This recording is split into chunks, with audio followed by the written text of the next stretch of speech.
Welcome to another edition of Driven to Lead. I'm your host, Wayne Brannon. In this program, we explore the real stories from key executives to find the leadership lessons that drove their success, whether in good times or bad. We got a great program for you today, so let's make it happen.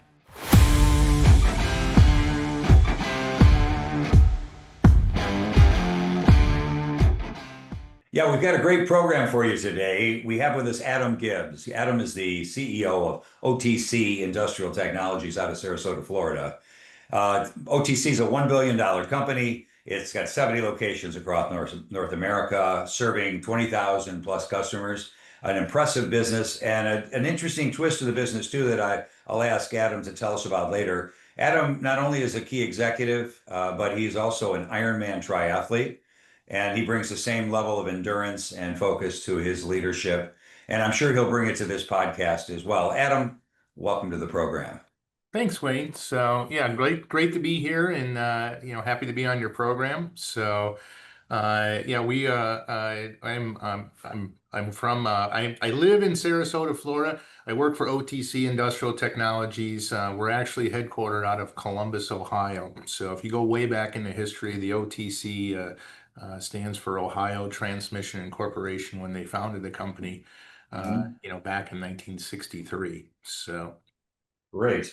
And I noticed as I got to know you a little bit with our discussions and your credentials, we have a lot in common. But we both run, billion-dollar plus companies.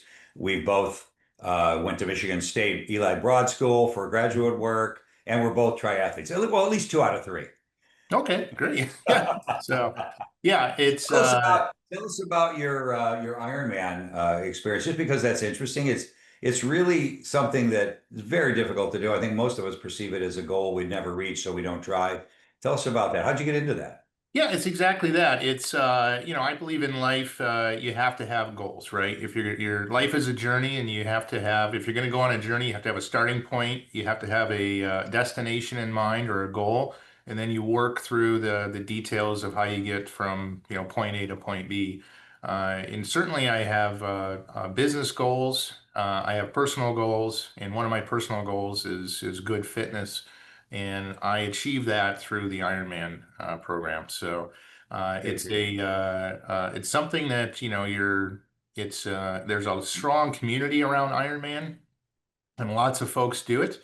But it's very much a personal journey and a personal test of endurance. So Yeah, good for you. You know what? In my executive coaching work, I push people on the physical and Mhm. mental health side of things significantly because I think it is important. If you want to be a one percenter and be the best that you can be at something like being a CEO of a company, you Yeah. really need to be in top shape in every aspect of your life. And certainly one of them is fitness. And the other thing that I would say that I just read into when I see someone like yourself who pushes himself to the level you need to push yourself to if you're going to be a triathlete is that it's in those moments when we don't know for sure if we can take another step, but we make the decision to put one foot in front of the other and move forward, that we learn a great deal about ourselves.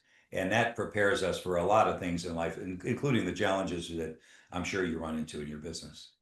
Yeah, for sure. It's the mind is a powerful thing, and the body is capable of things that most people wouldn't. But once you believe it, or once you believe you can put that next step and make that next step, and you can go Yeah. that extra distance.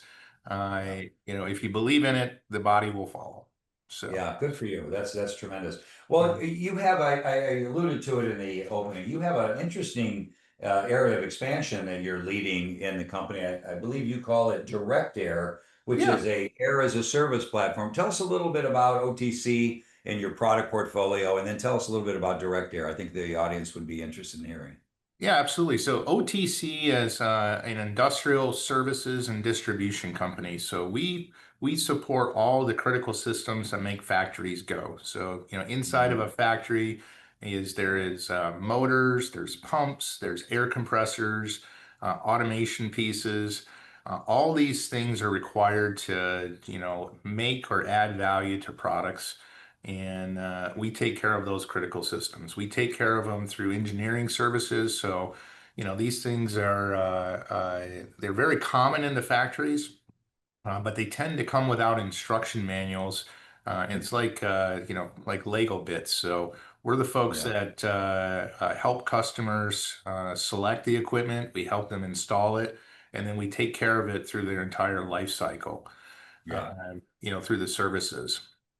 So our direct air is actually, if you think about manufacturing a product, you need raw materials and you need utilities. So utilities are typically electricity, gas, water, and compressed air. So just about every factory on the planet Right. uses compressed air in some way, shape, or form. But of the four utilities, three of them typically are bought from a municipality or some kind of service. Compressed air, most of the plants Mhm. would, generate that on site, own and operate their Right. own compressors.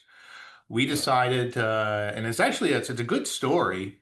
We had a customer that came to us about 30 years ago. And at that point, I think they had to make a large purchase of air compressors, something to the tune of $1 million. So it was a big number. Mhm. And whether it was a joke or serious, but the question came up. It's like, I really don't want to buy air compressors. I just need the air. And we Right. had a culture that we still have today, and we're proud of, where we Hmm. had folks that said, "Well, let me see what we can do to help you with your situation," and put the heads together with the folks that were in the company at the time. We had some technical resources, we had some engineers, and we had the gumption to give it a try. And we told the customer, yes, we can do that. So 30 years later, that customer is still with us today.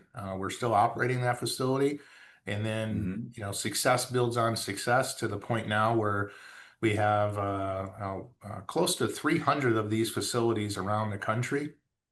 And all in, we have nearly 20 million hours of operations of providing compressed air as a service, across the continental United States and going into Canada now. So. Yeah. Fantastic. So, I mean, that's been a big commitment on your part to have the additional working capital where you own the equipment instead of the your clients. But what a great way for them to capitalize on your service to them. And so, I think Absolutely. it's a beautiful innovation. And Yeah, it provides a great value for the customer. It's a mm, significant amount of energy savings, the right, uptime, and it allows customers really to focus on what they do best and not worry about, exactly. the details of where the air is going to come from. So, Yeah, yeah. I mean, there's a leadership lesson in that story, in that, mhm. a lot of times companies get out of the lane of their core business because they're providing, for in this case, an infrastructure requirement, and it's fairly complicated to put that infrastructure in place and do it at an optimal level. And so they either run a sub-optimized operation and/or they get distracted and don't achieve as much as they could in their core business. So good for you. I think that's wonderful. Well, were you always kind of thinking that you would be in a manufacturing environment? You always kind of had that engineering and manufacturing kind of desire, or is this something that just kind of happened as you came out of your education and looked at what opportunities were available to you? Yeah, no, I think it's I knew I wanted to be involved in something where I could add value, and I Hmm. wanted to be in a business environment where the relationship went both ways. I'm a firm believer that customers are loyal to value, and anytime you can, create value either from a service, a product, there's opportunity there. So, Yeah, I- absolutely right. yeah, You create go you ahead. create value in the world, and that value comes back to you. I mean, it's just Absolutely. simple. Absolutely. And I was a bit fortunate, Mhm. there's some lessons in, practicing and getting ready and being in you talk about being in the right time at the right place, right place at the right time, right? Mhm. And how does that happen? So it's all in the preparation. So, again, I talked about, life's a journey. So I knew I wanted to find a company where I could add value. I knew I wanted to be in a business to business environment. And I knew, that I wanted to be, surrounded by good people, good culture, and that the value that we provided need to be sincere. So it had to be something people really wanted. or needed. And, we had some kind of, or I had some kind of advantage to help them out. And I say all that to say this. I Yeah. went to you mentioned Eli Broad, Mhm. MSU. I went to a networking event there, and it was Mhm. one of those networking events where, you listen to the lessons and, the speaker, and Right. then you're Yeah. encouraged to introduce yourself to somebody you've never met before. And I met this gentleman, and we were talking about business, and he talked for about 15 minutes about culture and value Mhm. and taking care of Mhm. customers and taking care of people, Yeah. and never really mentioned what he was doing, but it was the how he was doing it. And Right. that resonated with me. And then he came up, we talked about industrials. And at that time, he asked me, "Do I know anything about industrials?" I'm like, "No, but I like what you're saying about the culture. I like what you're saying about people. I want to in on that." And Yeah. so through that introduction, I found my way into the company. I Hmm. think at that time, we were, a few hundred folks and still a private Mhm. organization. And, that was 16 years ago. And over the last 16 years, we have grown really, exponentially. We've gone 10x on the size of the organization Mhm. as far as dollars and revenue, which is Mhm. important. But I think more importantly is we're now a organization of nearly 2,000 people, uh, and compared to just a few hundred at that time. So, and as Mhm. you mentioned in the beginning, Fantastic. we have over 20,000 customers we deal with, and we focus on bringing them value every day and how we're the best way we can. Right. And, I think the reason you've grown the way you have and had the success you've had is simply because you valued the customer and the employees, and you built a culture in the organization that lets the people know you're not going to leave them behind. And, when you really create that kind of culture, we've talked about it in this program many times, people will run through walls for you, and they will do the kinds of things that are necessary to satisfy the customers and make sure the product quality is the highest possible level. And they'll make suggestions, and they'll get involved in the processes and the Yeah. systems, and they'll be owners instead of renters in your company. So you've created the environment for them through belief in them, and that's contributed to your success. So, I mean, that's a fantastic story in of itself, and great leadership. So yeah, thanks for sharing that.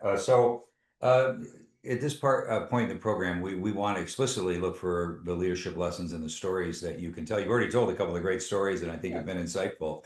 But do you have a particular time in the past or in your current business where there was a significant hurdle to overcome, or a big market success that you were able to win, that you could tell us about, and maybe set up the situation, let us understand what happened and what the outcomes were, and then maybe we'll talk about the leadership lessons in that. Yeah, I was thinking about that, and this was several years back in my career. A regional, leader, and we were. It was particularly centered around our direct air product, but the we were in a situation where we knew we had a great product. We knew we had an opportunity with a customer, and we listen to them, we understand their pain, and they were really struggling at the time. So Mhm. they of course made great products. They had a lot of good people there, but the air system had been neglected for a period of time, and so we knew we had a solution that would create long-term value for them, but it was new, right? So I think back of probably maybe more dramatic than it needs to be. But I think about a quote from Henry Ford, and he said at one point in the past, he said if he had asked customers what they wanted, they would have told him they wanted faster horses, right? So they didn't Yeah. realize they needed a car. So Yeah. so we have this product where air is a utility, and we had a customer that was looking for new air compressors, and we knew through talking with them and understanding it that they really needed our direct air product, but it was new, it was different. We were Mhm. trying to, break into a new market, and we had a sales rep at the time that was, doing a wonderful job, highly technical, but was probably a little downbeat because of he wasn't getting the wins. He was trying to Mhm. sell the Mhm. new thing, and it was just a little bit too new at the time. But we knew Okay. we had this great opportunity and a great customer, and we knew they'd have a great experience with it. And the lesson is I think passion plays a part in everything we do, right? So we had had a meeting. We were out in the parking lot, and he was, we were talking about the opportunity. He was, talking about some of the opportunities that had been missed, and was Mhm. really looking for a win. And we made a pact in that parking lot that we were going to put all of our energy and effort into, and our passion into making Mhm. the best possible presentation, to Right. taking care of all the customers' needs, and really, looking for that path to success. And Mhm. every time I talked to him, we would focus, right? We would focus Mhm. on, the Right. task at hand, the details. We were responsive to the customer, and it was side by side, every day in the trenches. And of course, at the end of the story, the good news is the customer decided to go with us. They selected the direct air product. That has been a dozen years ago. They've had a wonderful experience. But that was a tipping point for that sales rep in particular. He's gone on to Mhm. be a fantastic representative and key account manager since, and Mhm. has really pioneered in the places that we wanted to go with our direct air product since. But that was the tipping point, and Mhm. it was about bringing the passion and the focus, to the task at hand. So. Right. It is really an important lesson. I've had the great good fortune to be around a lot of marketing and sales teams and work through some difficult times in trying to present products and services to customers and get alignment and move forward.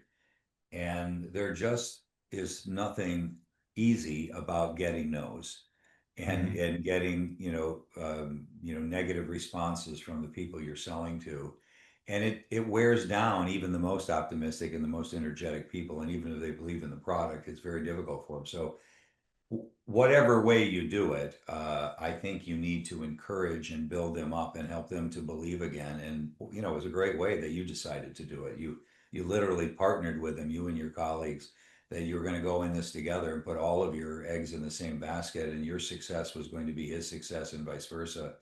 And that kind of a win can then just prove to them that they can do it, and the no's can then begin to roll off, right? And when you let the no's roll off and you realize you're defining your own success because it is possible to do it, I think it can change the complexion of a person, can change the Mhm. complexion of an entire sales organization, right? So have you seen that this person been instrumental in being a guide or a trainer for other people selling the product as well? Oh, without a doubt. So yeah, Yeah, he's been here since, and is at this point he's considered the leader, and a bit of a good. guru in Yeah, that good. industry and for that In, product. in, So. in the direct airspace specifically too, I expect, right? Absolutely. So, Yeah. yeah, and I think through my career, it's, you realize, that, there's a couple of things. That passion plays a part, and, just thinking about the leadership. There's some leadership principles which I've been able to articulate later in my career, and, and through the help of others. And I can't take credit for these, but I've definitely taken ownership of these. Is you have to be data driven. You have to Yeah. be on pace. No surprises, and results do Hmm. matter.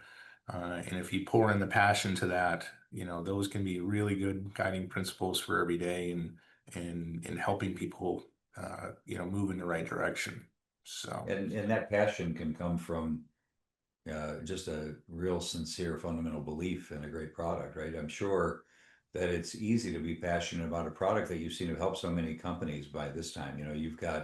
You got organizations that, as you said before, they're more optimizing around their core product and their core mission, letting Mhm. you take care of something that was maybe taking their focus or their eye off the ball a little bit. And also, I'm sure over time you've proven that you can be more efficient in delivering this service as a utility as opposed to what they were doing as well. I Yeah. mean, can you talk about that? I mean, has this been proven to be like the financial business case for your clients? I expect is very positive in this as well. For sure, and that's where, you talk about being data driven. We have Mhm. lots of data, and we have it builds confidence in what we're doing. But Yeah. direct air, 20 million hours of operations, millions upon millions of dollars of energy saved, Yeah. reduction in carbon footprint. Hmm. Air compressors, just as a note, are typically the number one or number two energy user in any manufacturing facility. Hmm. And they are absolutely the most inefficient users of energy of anything that's in the plant. So there's lots of Hmm. opportunity. In Yeah. like with any engineered systems, they constantly need to be tuned and updated and operated to get the best performance out of them. And that's really Mhm. where we come in. So Yeah. our energy consumption is best in class, and and then you get the operation of it, and then of course the uptime.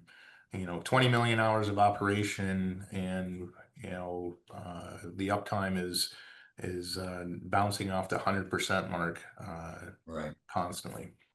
Yeah, that's fantastic. And as you're saying, most people wouldn't think about it, but there Mhm. is some significant fine tuning of pressures and airflow and consistency of airflow. I mean, it's true with pneumatic tools, of course, as Yep. you're referencing, but it's also especially acute in things like spray painting facilities and all of Yeah. those kinds of tools that need to deliver, a high level of consistency and constancy to get the right kind of output and quality of product. So, yeah, there's always, as most things, there's a Yeah. lot more to it than we think about every day Oh, for sure. when you Yeah. go to put the product on the road, so to speak. So, yeah, good for you. I think that's tremendous, and actually, it goes back that lesson of how you partnered with the salesperson to get them to really begin to believe in the product and believe in themselves again is really just another example of what you mentioned earlier. It's a great culture where you're not going to let people fail when they run into hard times. You're going to team up with them, you're going to support them, and you're going to provide that inspirational servant leadership that's required. So, yeah, big congrats on that as well, Adam. Great. So wonderful. So, as we transition out of the stories that you've shared with us, I'd like to ask a couple of questions of all my guests to kind of wrap up our discussion. And the first one is, if you had the opportunity to go back 20 or 30 years to your younger self and give a piece of advice from your years personally and or professionally, what would that advice be, Adam? Ask more questions sooner. So Okay. it takes a village, developing a network and, taking a chance and understanding what's out there is Hmm. important. So, and I think every major step I've taken forward has been with the help of others and Hmm. collaborating with folks, and it all started with a conversation. So, Hmm. and the conversations start with a question. So I would ask more questions and Yeah. talk to more people sooner would be the one thing. Yeah, that's really great advice. I know I would feel very comfortable giving my younger self that advice as well. I don't know, maybe there's something about our culture, but at some point when I was a younger man, I just felt like I needed to do everything on my own because that somehow would prove my worth. And that was Yeah, so wrong because I ended up the things that I did that were important were things that did with other people and standing on the shoulders of other people very often. So really good point. yeah.